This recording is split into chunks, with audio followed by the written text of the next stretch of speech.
बोलिए सदगुरुदेव भगवान की जय हो। दास का परम सौभाग्य कि जिनके छत्र छाया में रहकर मैंने जीवन में कुछ प्राप्त किया। मैंने गुरुदेव से निवेदन किया, जब इस कथा का संकल्प हुआ, आप और हम 30 तारीख में यहाँ आ गए थे। तो प्रथम दिवस में ही मैं गया पूज्य गुरु जी के पास। यहीं बगल में पूज्य गुरुदेव के द्वारा वृंदावन धाम में भागवताश्रय, जो भागवत भक्तों का आश्रय है, ऐसा आश्रम है आप सभी लोगों के लिए। तो मैंने निवेदन किया कि गुरुजी यहाँ कथा है और सेवड़ा से अग्रवाल परिवार करा रहा है। तो व्यस्ततम समय में से निकालकर पूज्य गुरुजी कल ही वहाँ गए थे महगांव, जहाँ भूमिया सरकार का यज्ञ चल रहा है। तो वहाँ से लौटे, मैंने निवेदन किया तो कृपा पूर्वक पूज्य सरकार यहाँ पधारे। बोले गुरुदेव भगवान की जय हो। और मैं क्या कहूँ,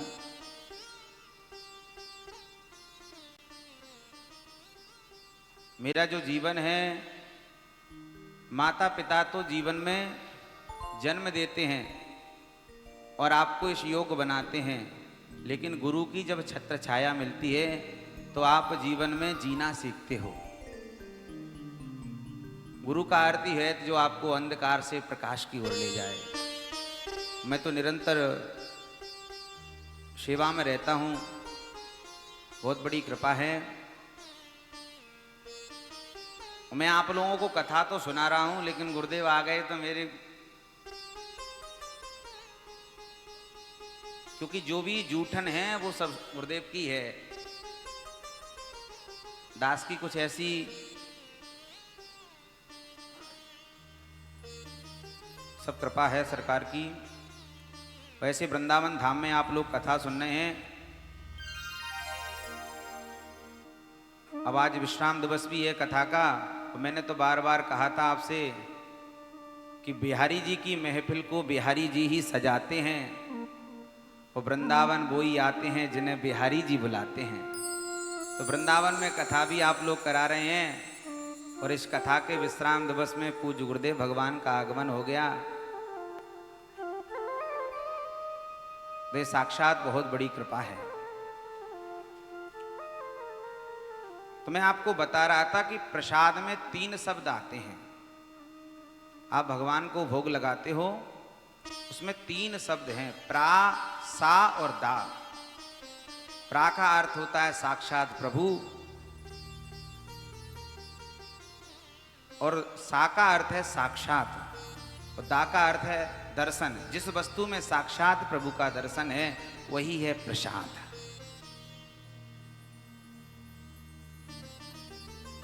आज विश्राम दिवस में आप लोग श्रवण कर रहे थे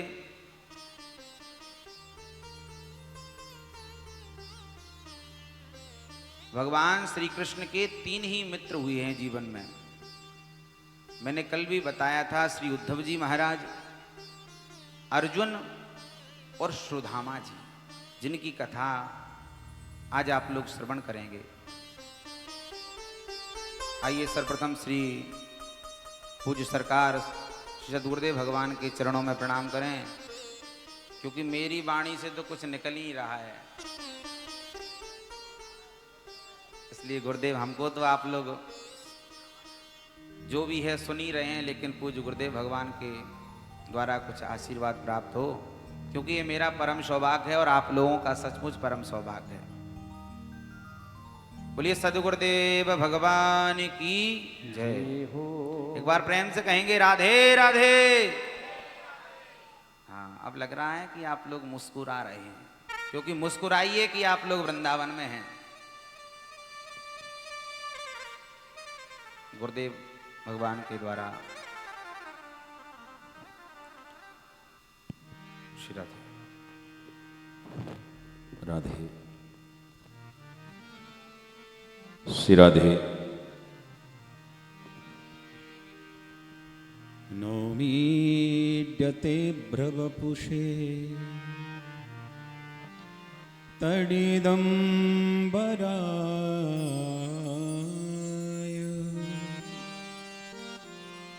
गुञ्जावतंसपरिपेक्षलसन्मुखा वन्यस्त्रजे कवलपेत्रविषाणवेणु लक्ष्मश्रिये मृदुपदे पशुपाङ्गजाय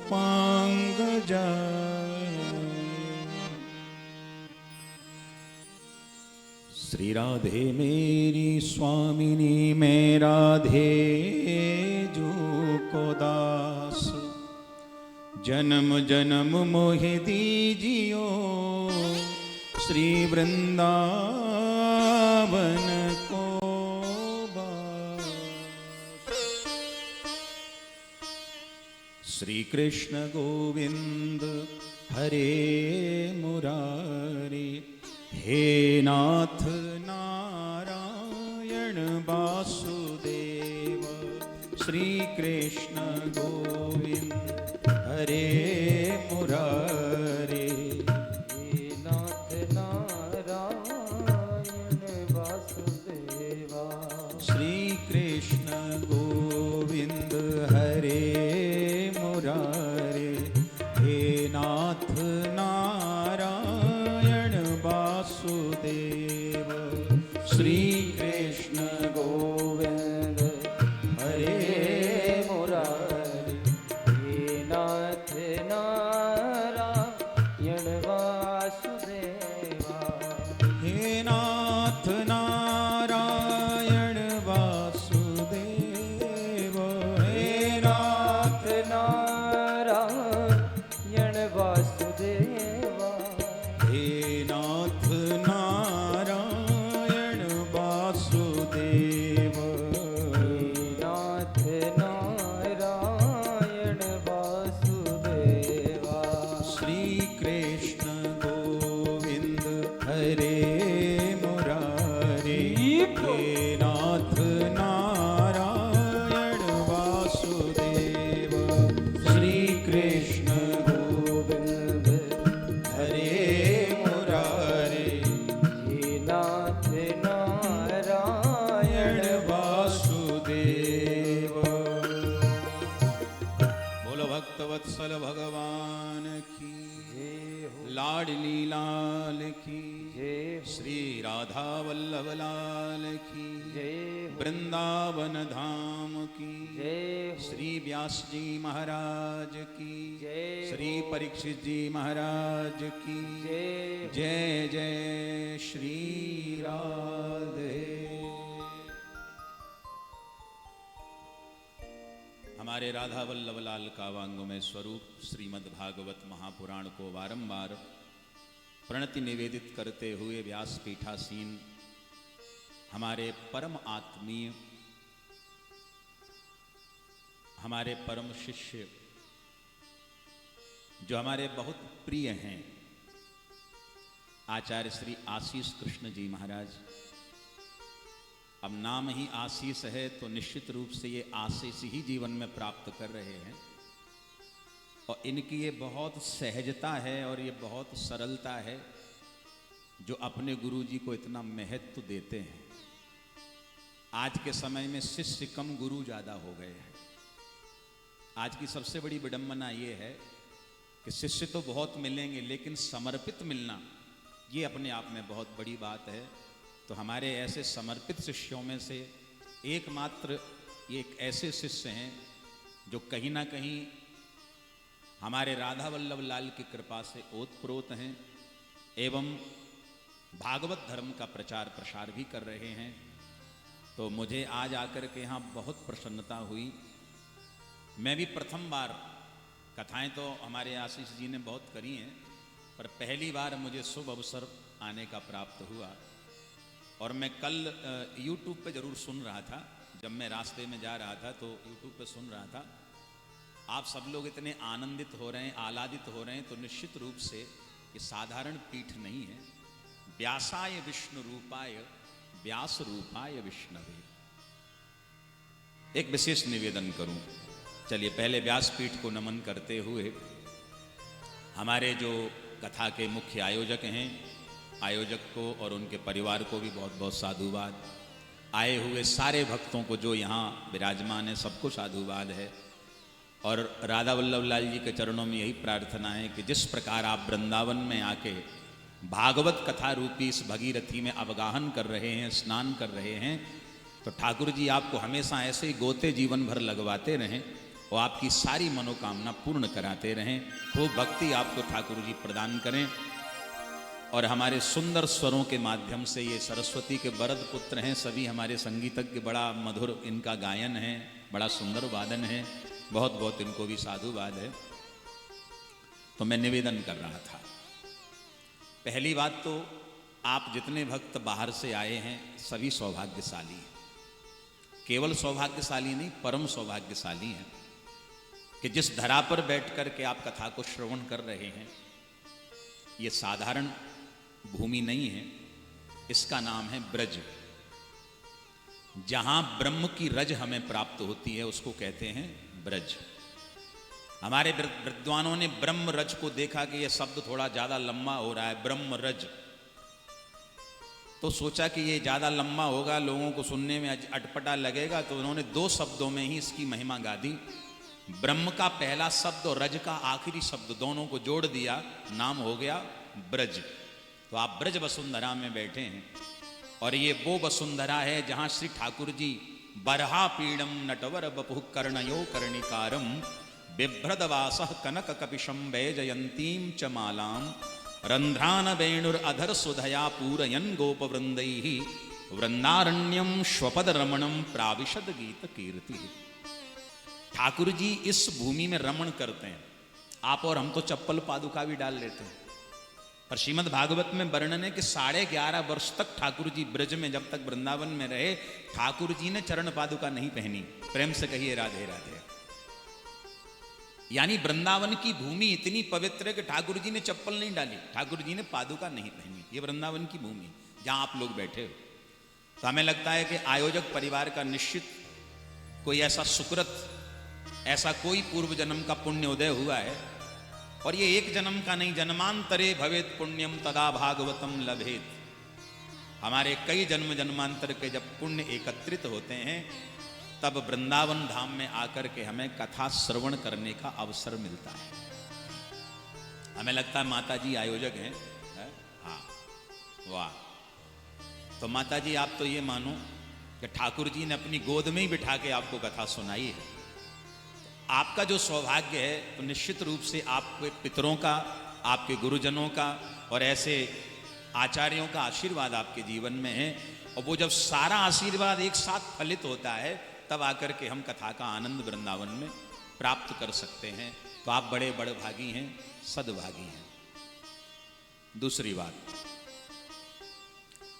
बहुत चर्चा तो उचित नहीं क्योंकि आज विश्राम दिवस है और भैया हम सब कथा करने ही वाले हैं, तो हम जानते हैं कितनी बड़ी विडंबना होती है कि कथा की जब अविरल धारा प्रवाह हो रही हो और बीच में कोई पत्थर आ जाए, कंकड़ आ जाए, जैसे गाड़ी बढ़िया स्पीड में चल रही हो और एकदम ब्रेकर रोड पे आ जाए, तो आपको पता है गाड़ी की स्पीड हमको ब्रेक लेनी पड़ती, गाड़ी पे ब्रेक लगानी पड़ती है। यात्रा का आनंद किरकिरा हो जाता है।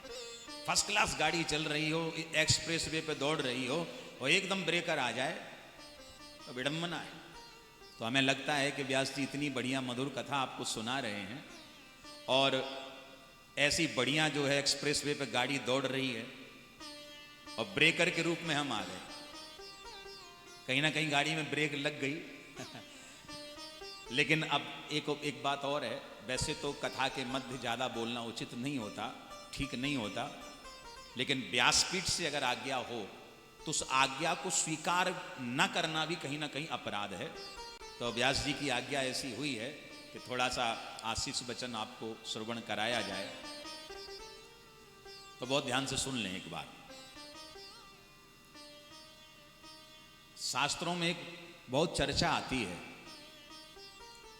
आत्महत्या, और शास्त्रों में ही नहीं हम यदि सामाजिक चर्चा भी करें तो आप देखिए, बच्चे के नंबर थोड़े कम आए, इतना गुस्सा आया कि पूरी साल पढ़ाई करी, नंबर कम आए, जहर खा लिया। लोगों ने पूछा क्या हुआ, बोले आत्महत्या कर ली। बहुत ध्यान से सुनना।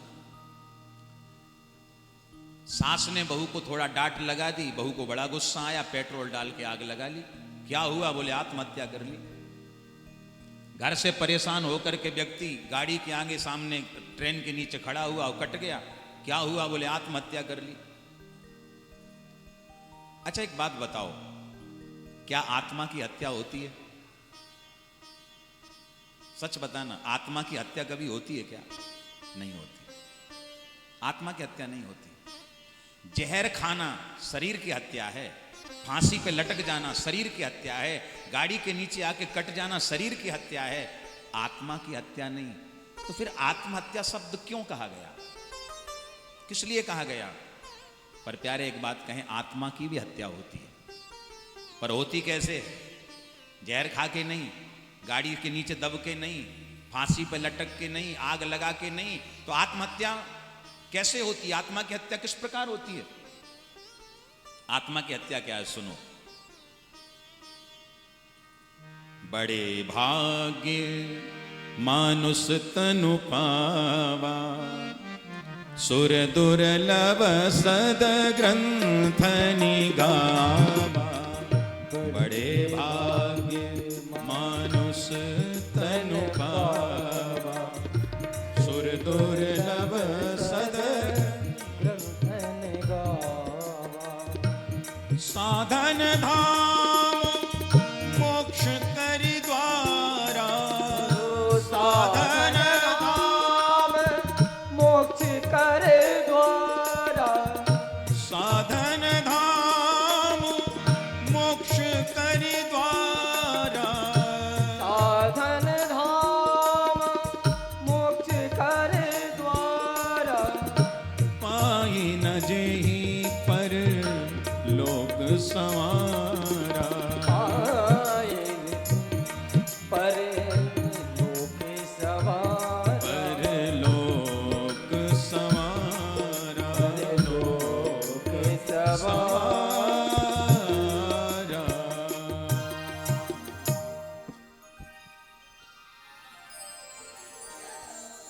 अच्छा एक बात बताओ, अगर हम गधा होते तो क्या आपको कथा सुना पाते? हाँ या ना?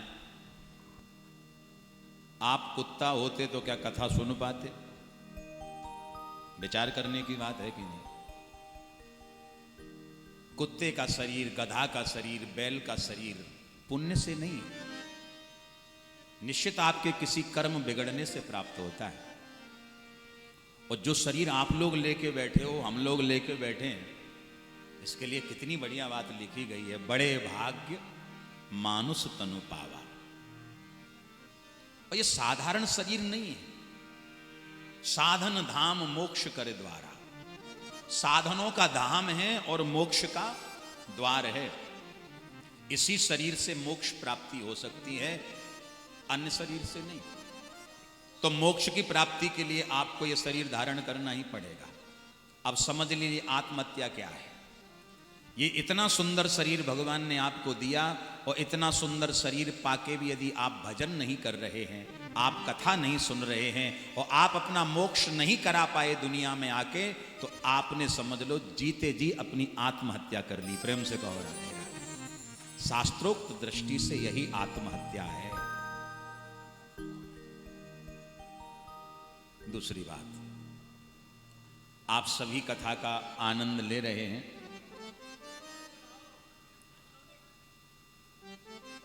आप सब कथा का आनंद ले रहे हैं, श्रवण कर रहे हैं। हमारे व्यास जी ने भी सुनाया होगा। गोपी गीत में बड़ी प्यारी बात है। गोपी गीत में बड़ी प्यारी बात है। तब कथामृतम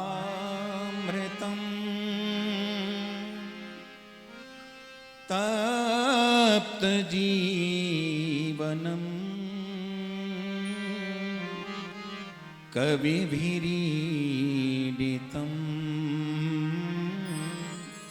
कल्मषापहम् श्रवणमङ्गलम्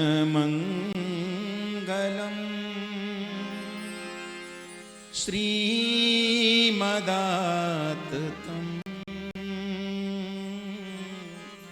भुवि गृह्णन्ति ते भूरिदा जना।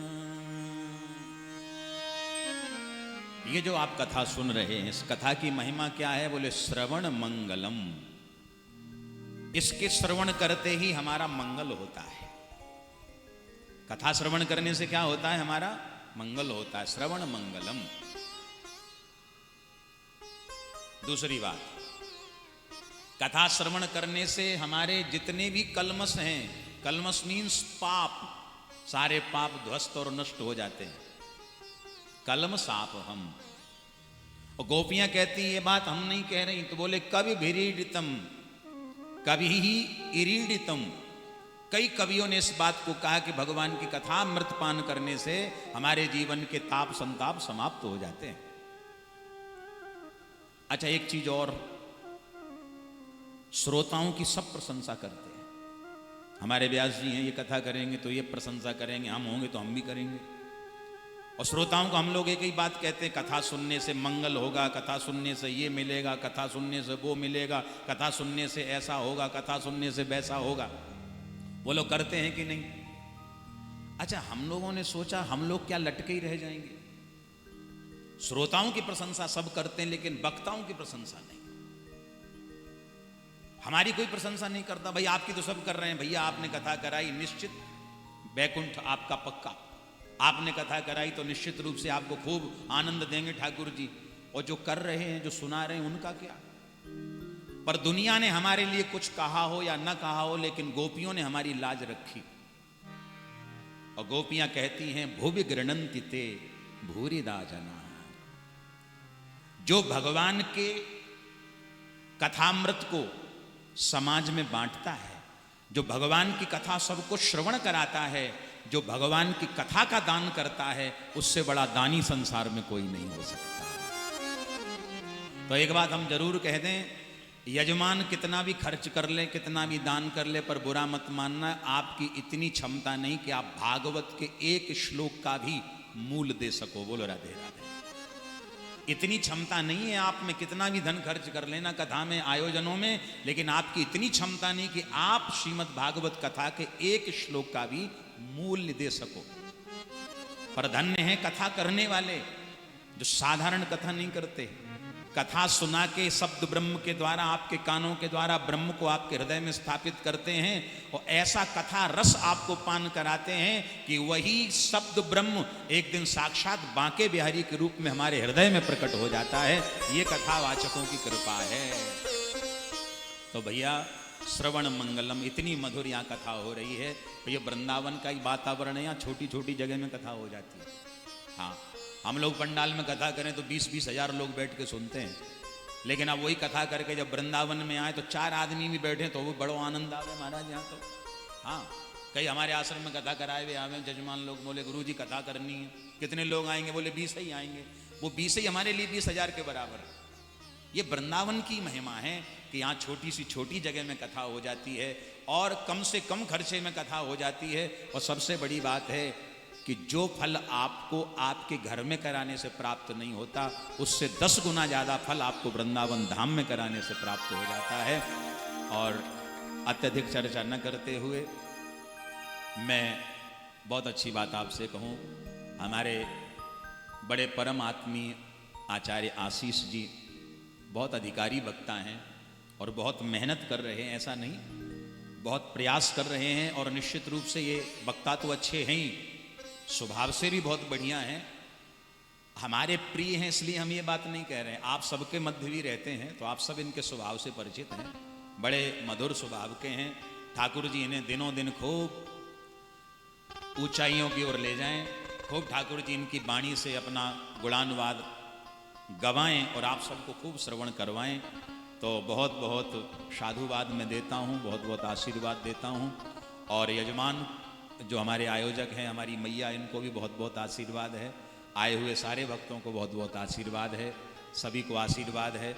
और बस भैया, जो भी आप व्यासपीठ से श्रवण कर रहे हो उसे जीवन में एक प्रसाद के रूप में जरूर उतारना, क्योंकि ये हाथ में लिया हुआ प्रसाद तो खा के 2 मिनट में स्वाद बराबर हो जाता है, लेकिन व्यासपीठ से जो करणों के द्वारा हमारे हृदय में प्रसाद स्थापित किया जाता है, वही प्रसाद हमारे जीवन का उत्थान और कल्याण करता है। तो ये सुंदर सुंदर बातों को अपने जीवन में उतारें और यहाँ से कथा का प्रसाद लेकर ही घर जाएं। तो आज विश्राम दिवस पे आप सबको बहुत बहुत बधाई है। सबके हृदय में बैठे गोविंद को मेरा नमन है और बस वाणी को विराम।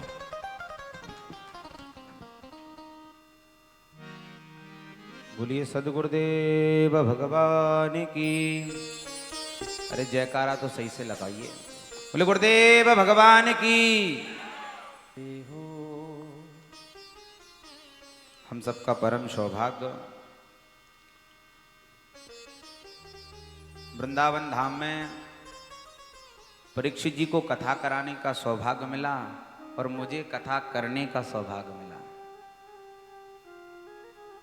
अच्छा, क्षेत्र में कथा होती है तो गुरुजी नहीं पहुंच पाते, लेकिन यहाँ धाम में हुई तो दास पर इतनी बड़ी कृपा हुई कि गुरुदेव भगवान आज विश्राम दिवस में पधारे और आप सभी लोगों ने आशीर्वाद प्राप्त किया।